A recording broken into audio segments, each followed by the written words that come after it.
Hello and welcome back everyone, I'm Romano Banana and this is Aurora 4X, our space strategy game, and we're back in Gliese 563.2.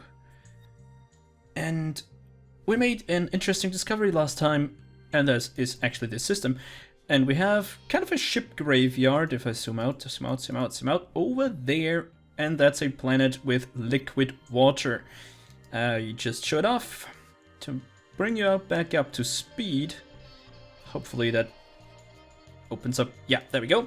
So the system Gliese 563 consists of 2 stars, 2 M-class stars, both not very luminous, M-class stars, pretty common, blah blah blah, so on and so forth. And as you can see, they have quite some terrestrial or Earth-like planets. We mostly have no hydrosphere, so it's pretty dry over there. That one has an ice sheet because it's way too cold, and that one's actually a little bit too hot, but it seems like that there just is no water there. I guess maybe the gravity? Whatever.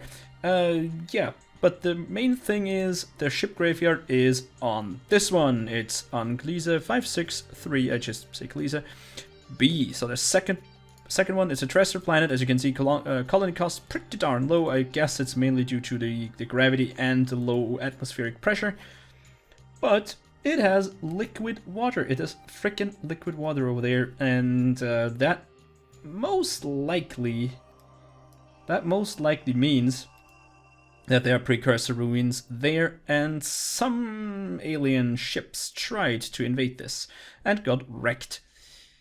Anyways, what we tried to do, or actually what I promised to do, and I ended on a slight cliffhanger, was that we wanted to turn on our active sensors. So we have these guys, the only ones in a that can, they are the only one that has military ships, the only group that has military ships. I want them to, actually not to open fire, but I want them to use, I want to turn on the active sensors. That's the wrong button again, freaking hell. There we go, jump task. Survey group, let's stay here, move to this, and activate our sensors. Alright, and we're switching to contacts. Let's see what happens. In a 5-minute increment. No, wait a second, it will take them a little bit longer to move over there because of the jump point radius thing. They jumped out a little bit farther away from this. Ah, there we go. Nope, they did it. They started their sensors. Awesome. We have no contacts. That is interesting. The thing is, now some of you might say, oh my god, move up and move to this terrestrial planet. Look up, look at that. Just scan it so you would know what's there. Yeah, I would like to, but this thing is 90 billion kilometers away, and our range is 30. So we would get somewhere around here, and then we're stuck. That would be bad, and yeah, so we can't do that, sadly. Anything, there was a sensor, yeah, there we go, sensor. So active sensor range is on. And, yeah, interesting. You know what? We're going to scan these planets down here. We're going to scan this one down there. And then I think we move out again, because that's everything that we have in range, mainly. Do we even have this in range? That's something that I should look up. Come on. Are you kidding me? There we go. So that's a billion and a half, so 3 for there and back. That's less. Okay, that should be all right. Good. Everybody, move. Yeah, see the fuel skin. Yeah, see that's the intrasystem jump. See. I don't know what's destination. Select destination. Oh wait a sec. No wait, A7. We could jump from the Lagrange point 1 to A7. That's interesting. Where does the second one lead to? A5. That is weird. So we could move to here and jump to there. Or we could move to here and jump to there. Huh. Yeah, well, nah. Not really. You know what? We're going to move towards A7. And then A8, and then we go back. So A7, move to A8, move to partner start jump point, move to. Oh, they're plotting an intra-system jump. That's cool. Let's watch that, actually.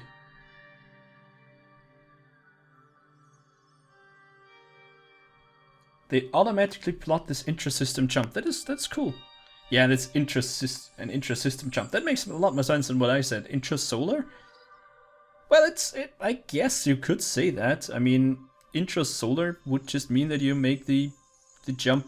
Yeah, I mean, you should specify it a little bit more. It would be an intrasolar system jump. So they just got rid of the solar there.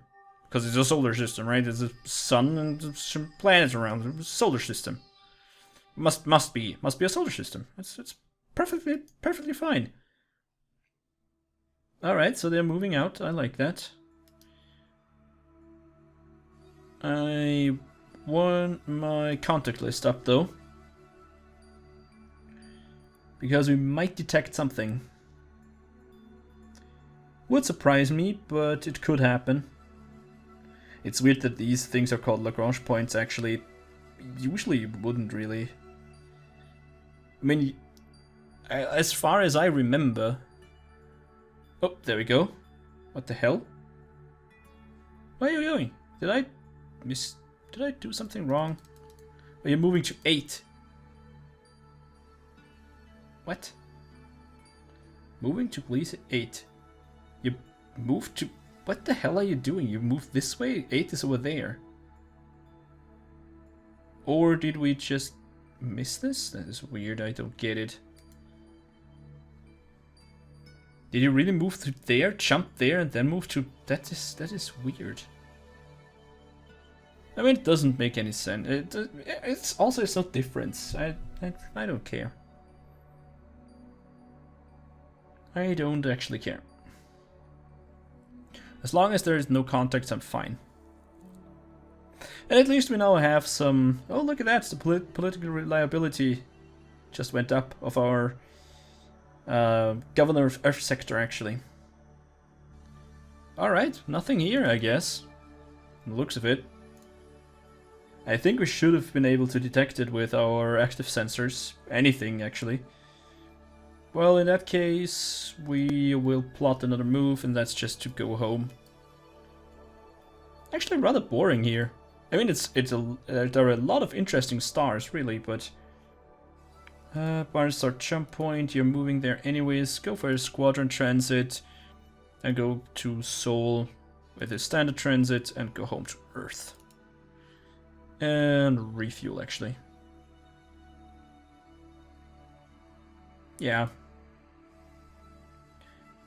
I'm not really interested in scanning all this right now, mainly because we just don't have the range to really look at the interesting stuff. So that's basically it. I could have told them to turn off the active sensors as soon as they go home, but at home it's not really that bad, or that, you know, weird. Problematic, I don't know. Also, I've been kind of looking... Oh no, are we really locked in combat again? Oh man. Looks like it. I've been looking at some surface temperature calculations for Mars. And it's really interesting. I would like to know how it's actually done. I mean, you have your... Whoa! Yeah, but the time didn't go. Shite. What was it? June? I don't know. A lot of people got reshuffled. A lot of things got done. Let's check the event log though. Maybe there's something more Maybe there's something more pressing. Some office updates, some command assignments, unrest decreasing. Nope, nothing. And actually it was June. It's jumped to July. Okay. My bad. So yeah, I've been looking up some of the calculations for surface temperature, and I actually made a spreadsheet for that, but it isn't really helping me, as you can see it here. It's just some basic stuff. Whoops, yeah, that happens. Multi-monitor stuff. You can see that there are actually some factors that go into this. You have the surface temperature in Kelvin. I should just actually don't like this. Should move it up. You have this in Kelvin, and this is also in Kelvin, and this is, I don't know, this is just a factor, and this is also just a factor, so there are no units associated. Once again, then you have the atmospheric pressure. I don't rightly know, it might be in atmospheres. This is actually, it should be in atmospheres. And the greenhouse pressure, I don't know, I can't tell. It doesn't tell you in the game, so I don't know. But as you can see, you want to go to somewhere, I guess you would like to go somewhere around here. So around the 270 mark. That should give you at least, just some alright-ish temperature. That's some that would be, I guess, okay for life. That's around the freezing point of water. So it's 273.15 Kelvin is the freezing point of water, somewhere around there. At standard pressures and stuff. So that's that. Move that away. Yeah, so I'm not sure. Let's go to Seoul. And they actually completed the order, so they are back? Really? That was fast. Let's go to the Horizons Edge and delete the task group. Let's go to the Jump Survey group and detach. This one again, perfect. The Jump Survey group will go to Earth and maintain. I just like them to be always on top of their maintenance, just to make sure that they are, ready to fight if something happens. I don't know if it's cost efficient or not, but I guess military stuff is never really cost efficient, so that's that. Oh, and they could turn up to, wait a second, you could turn off your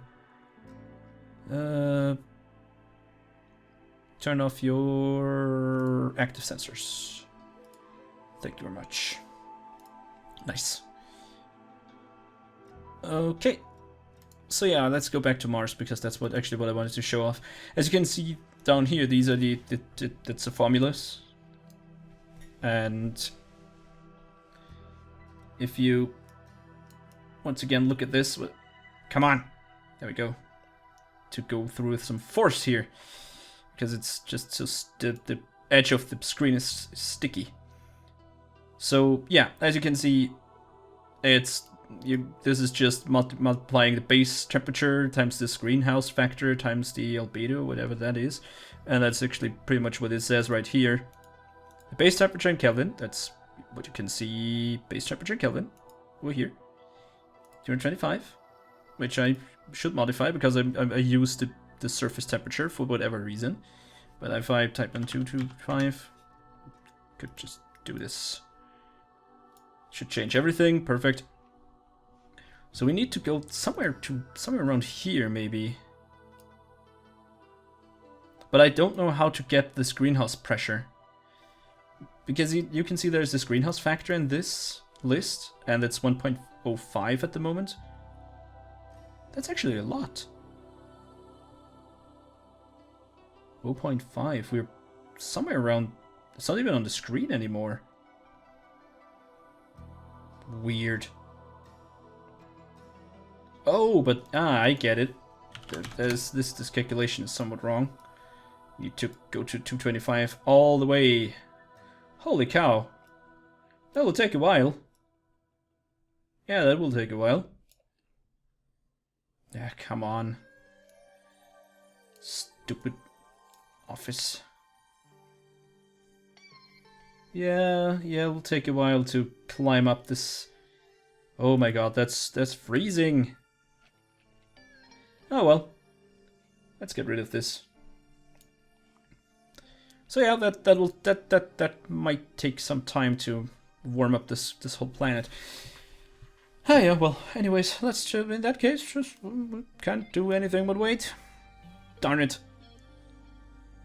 And I thought I had it, but yeah, that's usually what you do. It's always the same with calculations, really. I mean, you do a calculation and you show somebody and you're like, man, this can't be wrong. And the moment you show them that you can't be, that you just realize, oh my god, that's a mistake. Man, I'm so dumb. And in that moment, everybody has seen it anyways, and you're screwed. That's at least my usual experience with a lot of calculations. Yeah. Oh, there we go. We finished our research for increased research rate. That is pretty freaking good. That is really nice. Really nice. Let's increase some chip engine speed, research speed, because we have some labs to spare. There we go. Great. I should stop talking with weird accents that I don't even know what accent that is. Can I increase? Is this useful? 20th of September. Whoa. Yeah, that's pretty good. That's 2-week jumps still. And we still have 10 labs open for business. Now that is good. Maybe something on the 30,000 range? Some beam control fire? Oh yeah, beam fire control range. That could be good. Fire control speed rating would also be nice. It's the maximum target speed that a beam fire control ship component can engage without a penalty to accuracy. And seeing that we are moving at about 6,000... No, we're not. But we would like to be there, I guess. So our Illuminator class moves at 2,000. Okay, that's freaking... That's slow as hell. But you need to be careful about this, because this is also missile defense. So, whoops, that doesn't matter. So this is also, these things also target missiles. So if you have, for example, a meson cannon to shoot down incoming missiles, it would be good if you can track faster ones. So that could be actually pretty nice. Let's see. He has a pretty huge bonus, so why the hell not? Let's do this. So we have 3 power and propulsion things running at the moment, which is rather interesting. We're also researching better warheads. We want the Cobalt warhead to, you know, shoot down enemies with a little bit more force, or to make our missiles smaller and thus faster, which would also be pretty good. Faster missiles are usually more accurate in this game, as I realized with, you know, when we designed the last one. So the faster your missile, the better, actually. So making the warhead basically smaller while still delivering the same amount of damage is actually pretty good. And most of the research that you do is kind of miniaturizing your components while still maintaining the same amount of not really efficiency, but the same amount of output. You want the same output, but the whole thing should be smaller and lighter. Oh, there we go. Additional greenhouse gas is in the atmosphere, so let's take a peek at the temperature. which it should be still freaking cold. 3% of the atmosphere is as greenhouse gas. So we have a surface temperature of -35. Is it even, has it changed? Doesn't feel like it really. Let's put in some more nitrogen again. And let's go to 0.2, let's go to 0.28. So that's a little bit more on this side. That will, you know, reduce the pressure on oxygen and save. You know what? No. We're going to just pump in more greenhouse gases. And we're going to 0.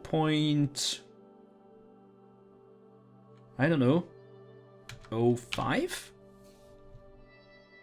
I don't have a feel for it. And to be honest, this you know, the spreadsheet didn't really help there. So let's go up. In the worst case, we can still, you know, suck it out of the atmosphere by unchecking this checkbox. So that's that. The grav wave, the crew morale of the grav wave is dropping. I don't freaking care. As long as you have fuel, you're going to move. What's your range? Are you kidding me? If that's still your range, that's amazing. That's pretty good. So, work even more. So now we're going to pump some more greenhouse gases into Mars's atmosphere, which is nice. And we should think about the next generation of warships, I think. But on the other hand, I have this slight feeling that we don't have the advances that we would have liked. It seems like our sensors are almost at the same stage. We don't have a new drive. I mean, yeah, sure, we have one new step, I think, but still not the best. I mean, our engines, I think we're currently using internal confinement, and we could jump up to magnetic confinement, but I think inertial confinement is the next one. Is it? That could be, yeah, inertial. So it's internal, magnetic, and inertial. Interesting. And that's not even that long. It's about a year and a half. Nah, not really. It's more like 2 years. But still, it's within reach, and I don't know if we really want to upgrade our fleet if it's not a pressing issue.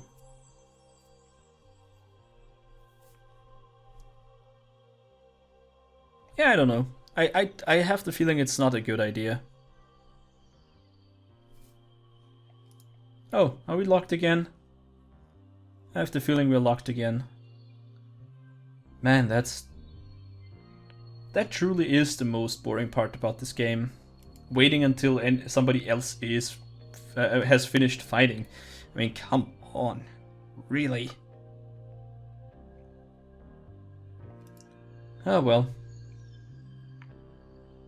If this is taking too long, I would just call this an episode. I mean, the length is kind of okay, I guess.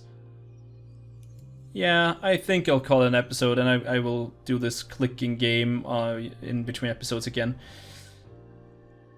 Oh, wait a second. Come on. 22nd of September. Come on. Jump. Jump to October. I wanna see October. Come on, do it. Nope, didn't. Alright, then I guess we call it a day. So, if you like what you saw, then please consider pressing the like button. Helps me out a great deal, and I really do hope that I see you in the next episode. Thanks for watching, and as always, auf Wiedersehen.